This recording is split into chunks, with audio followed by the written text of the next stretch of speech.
இதற்கிடையே மூத்த பத்திரிகையாளர் திரு பிரியன் அவர்கள் நம்முடைய தொலைபேசி வாயிலாக இணைந்திருக்கிறார். சார் வணக்கம் சார். தற்போது எடப்பாடி பழனிசாமியுடன் பியூஷ் கோயல் சந்திப்பு நடைபெற்று வருகிறது. நாளைய தினம் பிரதமர் வரக்கூடிய நிலையில் ஓரளவுக்கு கூட்டணி தொடர்பான முக்கிய விஷயங்கள் எல்லாம் முடிந்துவிடும் அப்படின்னு எதிர்பார்க்கப்படுது. உங்களுடைய கருத்து சார்? அதாவது பியூஷ் கோயலோட எடப்பாடி பழனிசாமி அவர்கள் பல முக்கியமான பிரச்சனைகளை பேச வேண்டிய அவசியம் இருக்கு. ஒண்ணு, பாஜகவுக்கு எத்தனை இடங்கள், என்ன தொகுதிகள், அது இன்னும் ஃபைனலைஸ் ஆகாது இருக்கு. நல்லது, பாமக அன்புமணி அவருக்கு எத்தனை இடங்கள், எத்தனை தொகுதிகள். நேற்று தினகரன் சேர்ந்திருக்காரு, அவருக்கு எத்தனை இடங்கள், எத்தனை தொகுதிகள். இதுல நம்பர்ஸ் முக்கியம் கிடையாது.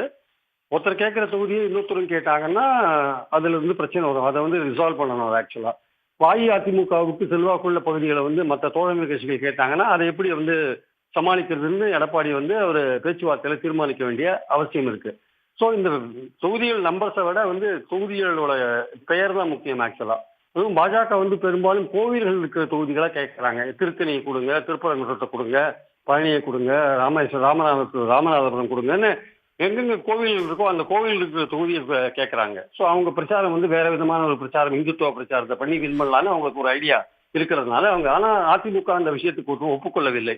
உதாரணமா திருப்பரங்குன்றத்தில் பாத்தீங்கன்னா ராஜன் செல்லப்பா இருக்காரு, அந்த தொகுதியை எப்படி அதிமுக விட்டு கொடுக்காது ஆக்சுவலா. ஸோ இதனால பல விஷயங்கள் தீர்மானிக்க வேண்டிய அவசியம் இருக்கு. இரண்டாவது, தேமுதிக கூட்டணியில கொண்டு வரதுக்கான பேச்சுவார்த்தைகள் நேற்று மதியத்திலிருந்து தொடர்ந்து நடந்து கொண்டிருக்கிறது. ஸோ பிரேமலதா அவர்கள் பலவிதமான கண்டிஷன்ஸ் போடுறதுனால அவர்களுக்கு ராஜ்யசபா என்பது உறுதியாக சொல்லப்படாத ஒரு நிலை இருக்கு. ஏன்னா அன்புமணிக்கு ராஜ்யசபா கொடுக்கும்போது 2 வேகன்சி தான் அஇஅதிமுக செலக்ட் பண்ண முடியும். அதை அன்புமணி கொடுத்துட்டா இன்னொன்று தேமுதிக கொடுக்கணும். நடுவில் ஜி.கே. வாசன் மாதிரி எனக்கு கொடுங்க அப்படின்றாரு அவரு. ஸோ இதனால 3 பேர் அதிமுக இருக்க 2 வேகன்சிக்கு போட்டி போடுறாங்க. அப்போ தோழமை கட்சிகளுக்கு ராஜ்யசபா கொடுத்துட்டா எப்படி அதிமுக காரர்களை அகாமடேட் பண்ண முடியும்? அது எடப்பாடிக்கு ஒரு பெரிய சவாலா இருக்கு. ஸோ இதெல்லாம் தீர்மானிக்க வேண்டிய அவசியம் இருக்கு. தொகுதிகள் எண்ணிக்கை, தொகுதிகளின் பெயர், அப்புறம் ராஜ்யசபா சீட்டு போன்ற விஷயங்கள் இருக்கிறதுனால தேமுதிக அந்த பேச்சுவார்த்தையை இழுத்தடிச்சுட்டு இருக்காங்க. நாளைக்கு எப்படியாவது பிரதமர் மேடையில பிரேமலதாவை உட்கார வச்சுருந்து கடைசி கட்ட முயற்சி குருமூர்த்தியோட கன்சல்ட் பண்ணிருக்காங்க பியூஷ் கோயல். பலவிதமான விஷயங்கள் நடந்திருக்கு. எப்படியா பிரேமலதாவை கொண்டாந்துடணும். ஓபிஎஸ் வரதுக்கான வாய்ப்புகள் ரொம்ப ரொம்ப குறைஞ்சு போச்சு. அவர் நாளைக்கு பிரைம் மினிஸ்டரோட மேடையில் உட்காரத்துக்கான வாய்ப்புகள் இல்லை. பிரேமலதாவை கொண்டு உட்கார வச்சுருந்து தொடர்ந்து ஒரு கடுமையான முயற்சிகள் மேற்கொள்ளப்பட்டு வருகிறது.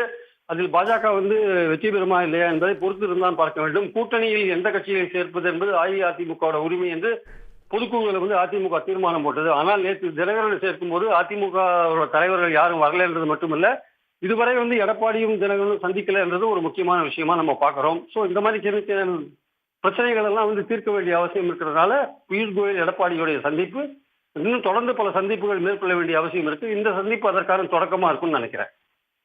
கூட்டணி அமைத்தாலும் பல சவால்கள் இருக்கு அப்படின்னு சொல்லிருக்கீங்க. கருத்துக்களை பகிர்ந்து கொண்டமைக்கு நன்றி சார். உடனுக்குடன் செய்திகளை தெரிந்து கொள்ள சன் நியூஸ் பெல் ஐகானை கிளிக் பண்ணுங்க.